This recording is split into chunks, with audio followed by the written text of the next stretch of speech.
Hey, cool cats. Welcome to the Halloween special. My name is Omero, and today we're going to be talking about value. But first, I have a bit of an axe to grind with McDonald's.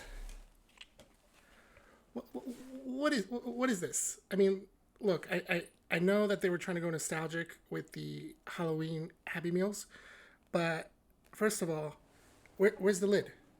You guys can handle a lid? I mean, you're a multi-billion-dollar corporation. You can't put a lid. It's made out of plastic. I mean, literally, how much did this cost? 5 cents? I mean, it's ridiculous. And then, what's, I understand the ghost, but how lame is this? It's just white bucket with a face on it. And not to mention, okay, so there's three of these types of buckets. There's the ghost, the jack o' lantern, and then there's like they call it a McGoblin, which is like the witch. None of the McDonald's have the witch. Okay, what's up with that? Again, multi-billion-dollar company, you can't even have what you guys promise. and I know they said, oh well, supplies last, but I haven't seen anybody with the green bucket. So it's almost like you guys kind of do this on purpose just to create scarcity. And that brings me to the actual subject of the video, which is value. Right. We all value different things, and we all have a different viewpoint of what value is.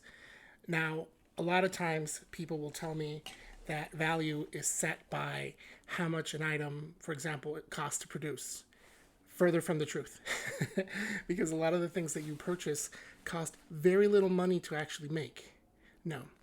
So what actually happens is your items are priced at whatever it's called market demand, whatever somebody is willing to pay for it.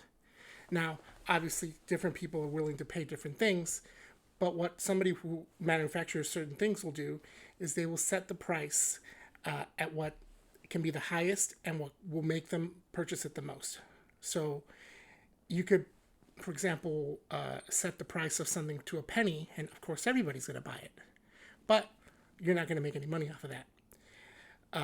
Or you could make it so that you price it at $5 and you have 500,000 people purchase it. See, now you're actually making money.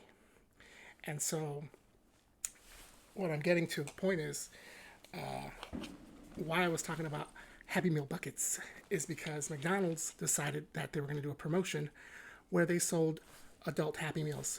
And if you thought that adults were not going to be stupid enough or immature enough or ashamed enough to go into a McDonald's and order a Happy Meal for themselves, you'd be dead wrong.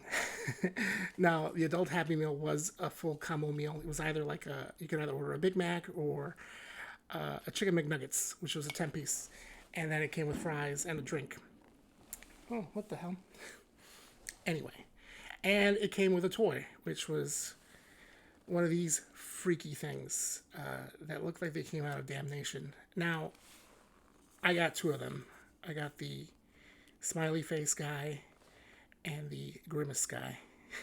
So this guy actually is a mascot of some company called Cactus Plant Marketplace or something like that. And apparently they do apparel. They're like a fashion trendy company. So yeah, I guess it wasn't a bad idea to make this. And of course, Grimace is from McDonald's in general.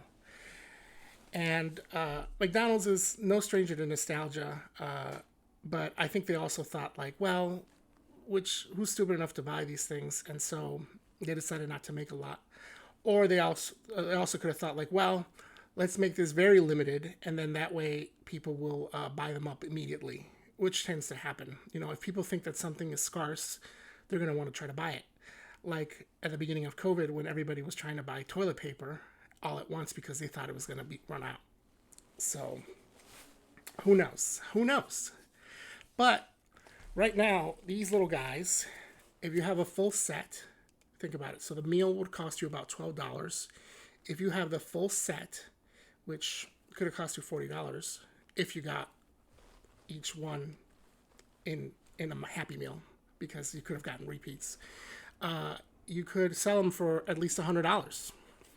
I mean, that's a pretty good deal. But I mean, look at these scary things. Like, they look like they're going to murder me in my sleep. And so you think like, well, who would purchase these? What is the value? And so, again, part of it is the nostalgia. You know, a lot of adults grew up going to McDonald's. I remember myself, because I lived in a dangerous neighborhood, I really couldn't go to the park. However, McDonald's had a playland, and that's where everybody who had kids liked to go because it was a safe place to play and to eat. So, yeah, that's part of the nostalgia there. There are also collectors, as I said, they're going for $100 that just eat this stuff up. I kind of got roped into it as well because of nostalgia and also thinking like, well, you know, when's the last time I could buy an adult Happy Meal? But everybody has their own perception of what these things should cost, you know? If you talk to somebody that's never heard of McDonald's or doesn't give a crap about it, they'd be like, well, why do I want this thing? It has 4 eyes. Even I'm like, well, it's so creepy. But other people think like, hey, I could resell this and it's going to cost a lot more for me.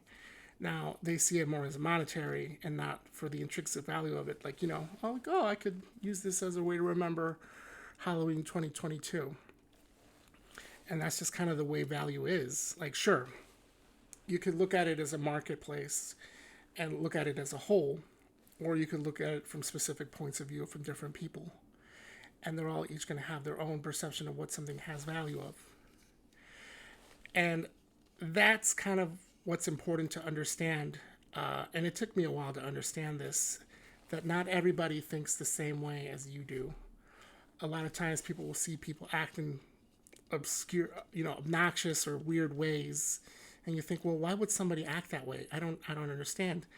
And of course you don't understand. You're not that person acting that way. That person could be, you know, they could have mental issues. They could be going through a lot. Who knows? They could just be toxic as hell. But everybody's different. And that's also why things are valued differently, you know? You could go to a garage sale, for example, and find a dish. Like some person would think, oh, this is trash, especially the person during the garage sale. Or somebody could see that dish themselves and be like, wow, this is a great dish. I want to pay $10 for it. You know, everything has different value. Just like those pails as well. If you look at this pail, for example, I mean, and I remember as a kid too thinking like, wow, there's not a lot of candy that can fit in this thing. But it was neat, especially because it had a freaking lid on it. And they also looked a little bit different. These are more like they were trying to go retro from the 70s version. And I mean, it's kind of cool, but I really, really wish it had a freaking lid. I mean, it's not that hard to do. So I hope you enjoyed the Halloween special, and I hope these damned figures don't try to murder me in my sleep. If you like this video, hit like and leave a comment. Tell me what you think, and please subscribe. Hope you have a great night. Bye.